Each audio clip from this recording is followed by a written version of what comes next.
Assalamualaikum warahmatullahi wabarakatuh. Perkenalkan, kami dari kelompok 3 akan mempresentasikan tentang emotional intelligence dan proses mediasi dalam negosiasi. Kelompok kami beranggotakan yang pertama Nurul Bila Fitriani Hakim dengan NPM 2101010073 dan saya sendiri Yusuf Farel Trisyandi dengan NPM 2101010061. Kepribadian dan negosiasi. Sifat dari kepribadian adalah kecenderungan yang stabil untuk berpikir, merasakan, atau bertingkah laku dengan cara tertentu yang dapat dikenal dan diukur. Manusia berbeda dalam hal sifat, seperti pada jangka waktu tertentu seseorang dapat saja senang dan yang lainnya marah. Sifat kepribadian kadang-kadang mengacu pada watak. Manusia memiliki kepribadian yang berbeda-beda sehingga mempengaruhi cara sesuatu terjadi dalam situasi tertentu dan menjadi sangat mungkin untuk terjadi suatu perbedaan atau perdebatan pendapat. Yang utamanya dalam kasus ini adalah di dalam negosiasi.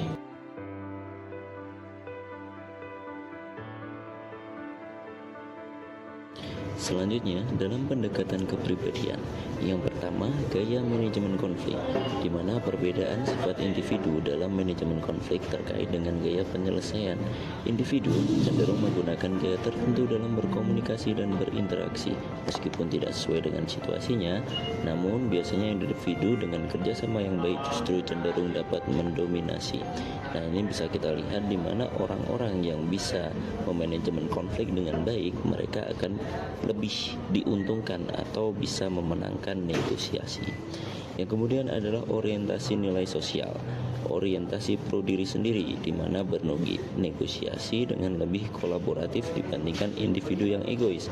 Kemudian yang nomor 2 adalah orientasi pro sosial, di mana membuat lebih banyak ancaman, bertukar lebih sedikit informasi dan mencapai keuntungan bersama yang lebih rendah.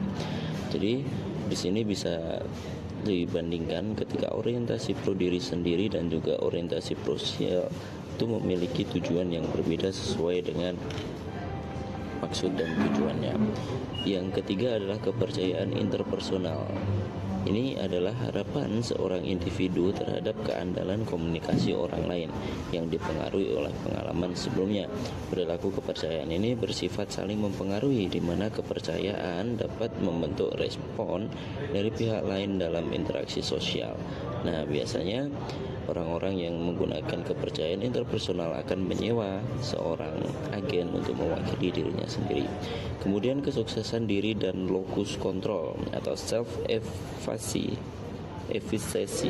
adalah penilaian mengenai kemampuan seorang untuk bersikap secara efektif dalam situasi tertentu. Sedangkan laku kontrol yang mengacu pada sejauh mana seorang merasa bahwa mereka memiliki kendali atas peristiwa-peristiwa yang terjadi. Dan yang terakhir adalah pengawasan diri. Pengawasan diri ini mengacu pada tingkatan di mana manusia memperhatikan isyarat yang datang dari lingkungan sosial.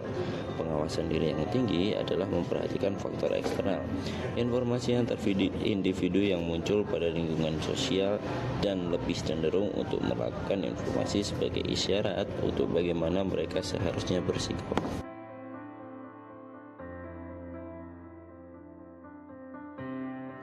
Dalam pendekatan kepribadian selanjutnya ada Machiavellianisme, yaitu tingginya penilaian berdasarkan Machiavellianisme atau hikmah yang agak sinis mengenai alasan orang lain berkemungkinan besar lebih memilih untuk bersikap kurang rendah hati dan kurang simpatik terhadap orang lain dan tidak ingin mengubah pendirian atau keyakinannya di bawah tekanan sosial.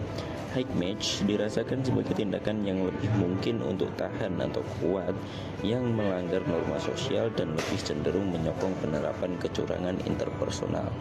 Jadi Machiavellianisme ini adalah salah satu pendekatan kepribadian yang egois di dalam negosiasi. Kemudian sensitivitas ancaman wajah. Negosiator dengan FTS tinggi cenderung melihat tindakan pihak lain sebagai ancaman yang dapat menyebabkan perilaku kompetitif dan mengurangi potensi kerjasama. Sebaliknya, individu dengan FTS rendah lebih mungkin lebih terbuka dan kooperatif. Yang selanjutnya adalah 5 besar faktor kepribadian. Yang pertama ada keterbukaan, yaitu ramah, tegas, ataupun cerewet.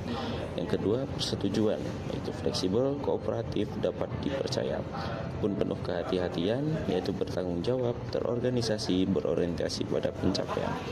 Kestabilan emosional seperti terjamin, percaya diri, atau cemas. Dan yang terakhir adalah keterbukaan yang bersifat imajinatif, berpikir luas, penuh dengan keingintahuan.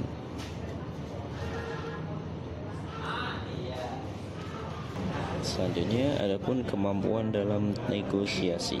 Yang pertama adalah terkait tentang kecerdasan kognitif.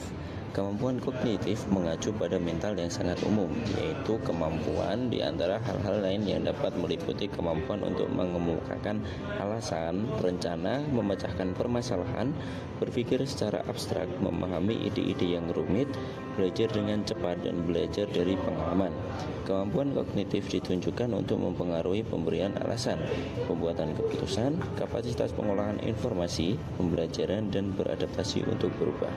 Biasanya, pada situasi yang sangat rumit, aspek-aspek proses berpikir dan mental berhubungan dengan apa yang terjadi dengan sisi kognitif dari negosiasi.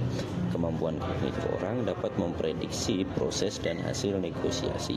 Jadi kecerdasan kognitif ini adalah di sisi lain ataupun dalam kata lainnya adalah kecerdasan berpikir. Jadi di mana orang-orang yang memiliki kecerdasan berpikir yang lebih baik biasanya dapat memenangkan negosiasi.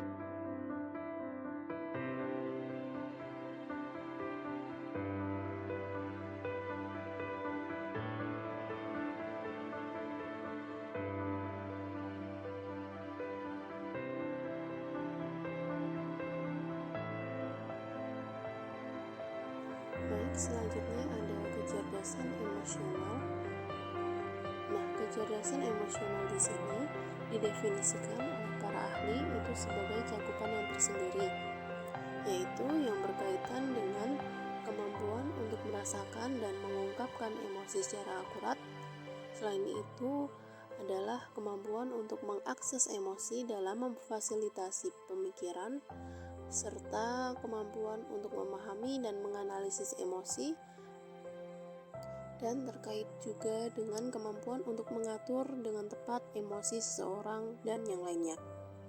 Nah, dengan kata lain, kecerdasan emosi di sini yaitu menangkap kecenderungan yang stabil dan terukur di mana melibatkan persepsi, komprehensi, dan regulasi emosi, dan hal ini dapat menjadi perbedaan individu yang penting untuk studi negosiasi.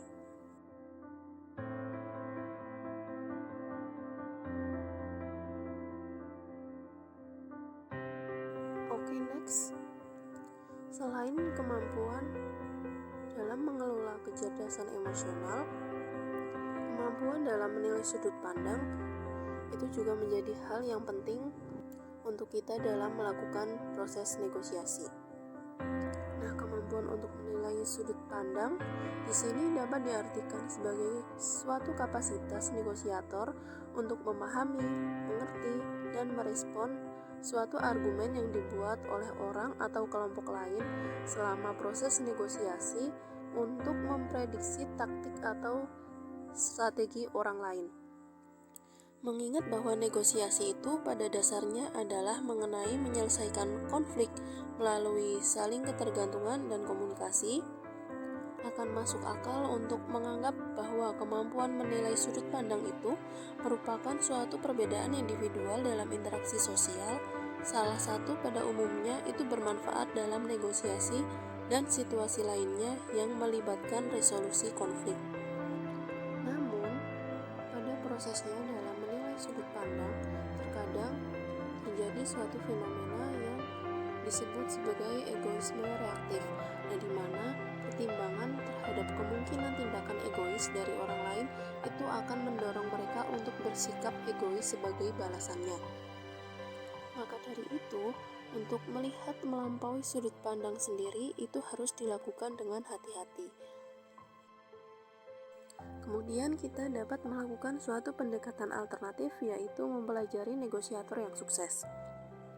Beberapa penelitian sudah mencoba untuk mengungkap keefektifan negosiasi dengan menganalisis tingkah laku sesungguhnya dari negosiator yang unggul daripada mengidentifikasi sifat kepribadiannya atau kemampuan bawaannya. Nah, di sini Laura Cray dan Michael menunjukkan bahwa pandangan seseorang mengenai permasalahan itu sangat besar pengaruhnya pada suatu hasil dari negosiasi tersebut.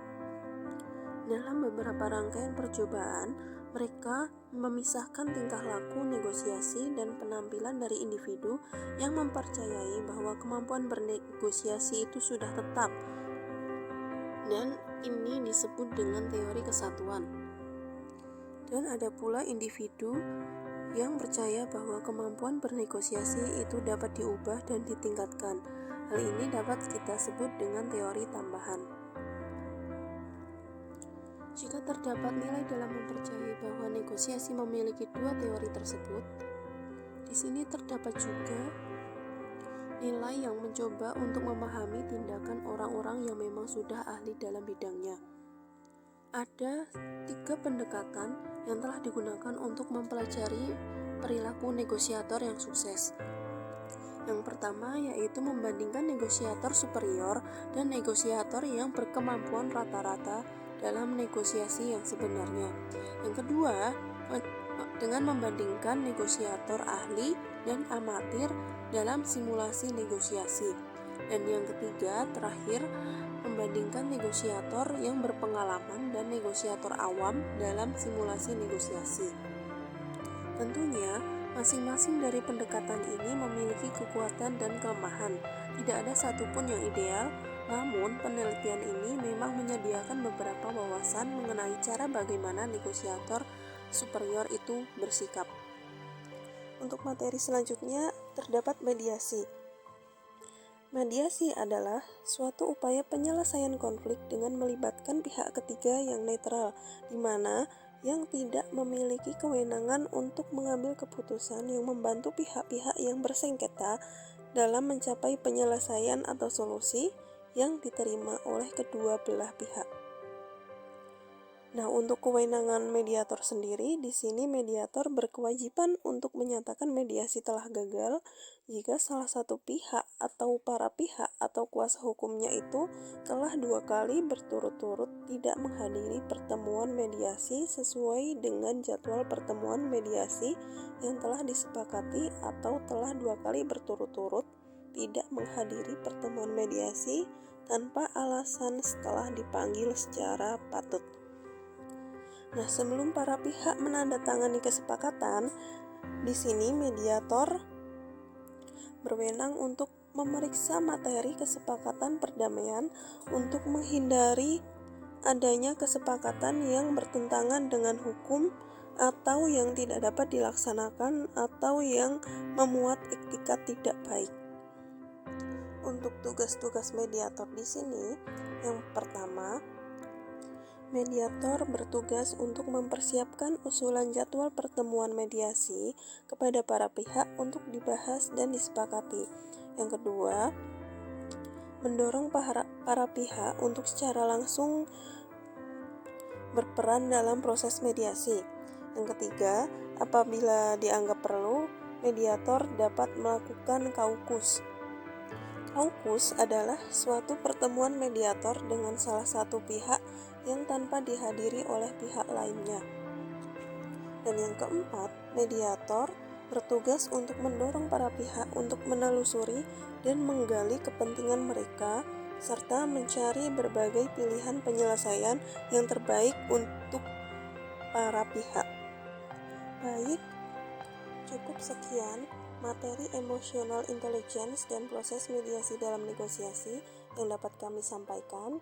Kurang lebihnya mohon maaf. Wassalamualaikum warahmatullahi wabarakatuh.